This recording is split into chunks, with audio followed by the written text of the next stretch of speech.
lactotropas, las cuales secretan prolactina, tirototropas, las cuales secretan la hormona estimulante del tiroides TSH. Las gonadotropas secretan hormona luteinizante y hormona foliculoestimulante. Corticotropas secretan hormona adrenocorticotrópica, ACTH o corticotrópica. Ahora hablaremos de la glándula tiroides. Esta glándula tiene forma de mariposa y está localizada en la parte anterior del cuello, sobre la tráquea y justo debajo de la laringe. Está integrada por dos lóbulos unidos entre sí por un istmo. Una característica única de la glándula tiroides es su capacidad para formar y almacenar grandes cantidades de hormona que pueden conformar una reserva hasta para 100 días. Las hormonas tiroides afectan a casi todas las células del cuerpo, excepto las del encéfalo del adulto, vaso, testículos, úteros, glándulas tiroides. El metabolismo basal es la cantidad de energía utilizada en reposo a temperatura ambiente, no fría ni cálida. La liberación de energía en ese estado es suficiente para el funcionamiento de los órganos vitales. A medida que aumenta el metabolismo basal, también lo hace el consumo de oxígeno porque este es necesario para la producción de energía. Las hormonas tiroideas también tienen una función importante en el mantenimiento de la presión arterial, porque estimulan el aumento de la cantidad de receptores en las paredes de los vasos sanguíneos. El control de la liberación de hormonas tiroideas es inmediato por un sistema de retroalimentación negativa en que participa el hipotálamo y cascadas a través de la glándula hipófisis.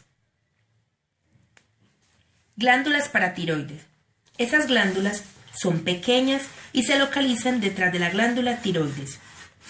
La hormona paratiroidea es la hormona única más importante para el control del equilibrio de calcio en el organismo. Sus principales células de destino están en los huesos y los riñones. Hace que aumente la absorción intestinal del calcio, estimula la absorción renal del calcio, estimula la actividad osteoclástica y con ello la reabsorción de calcio en los huesos.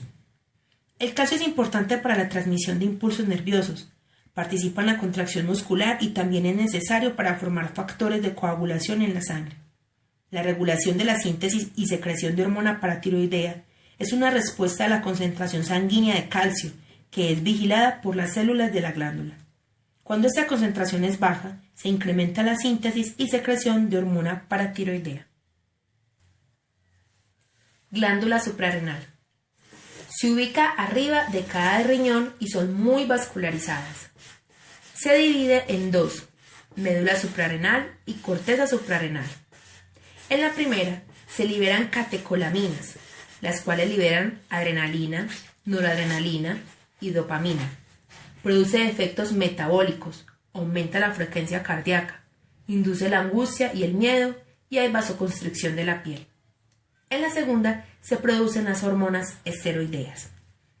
La secreción de catecolaminas por parte de la médula suprarrenal es iniciada por actividad en el sistema nervioso simpático, controlada por el hipotálamo y su liberación es una respuesta a dolor, angustia, excitación, hipovolemia, hipoglucemia.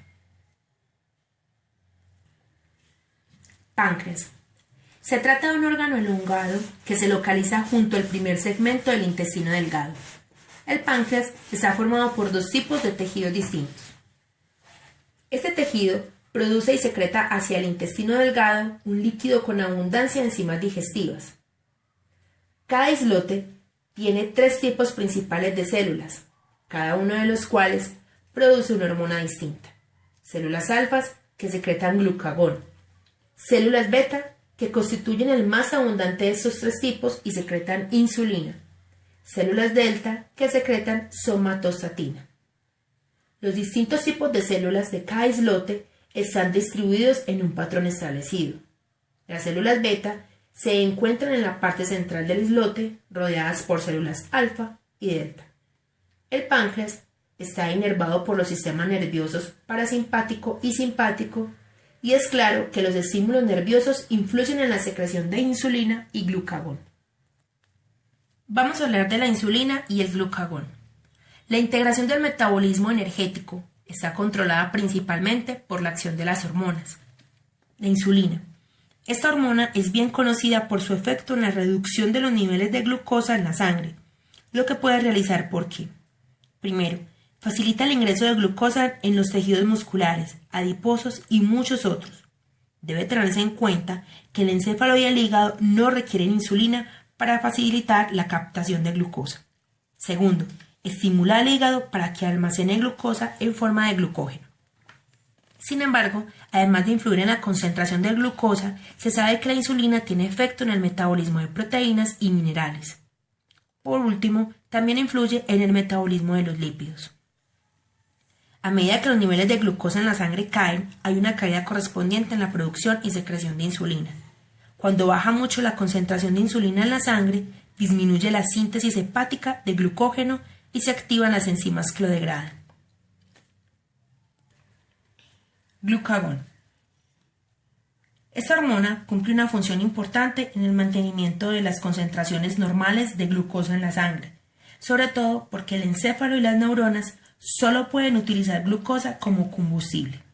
El glucagón ejerce el efecto opuesto al de la insulina en la concentración sanguínea de la glucosa.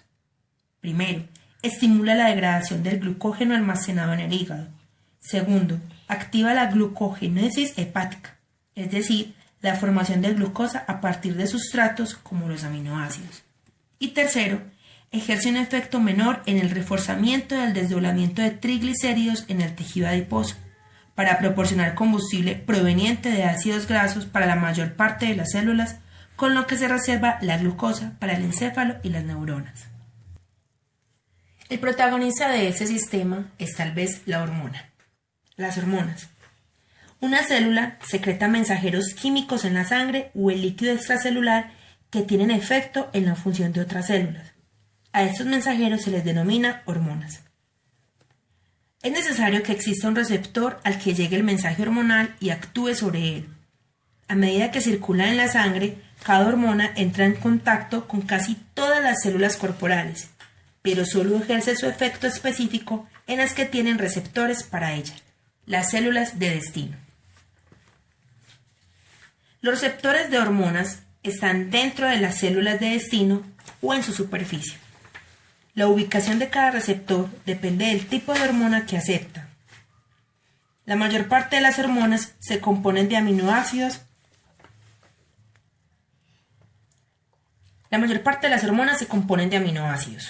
Las hormonas basadas en aminoácidos no pueden cruzar la membrana celular y por tanto sus receptores se hallan en la pared celular.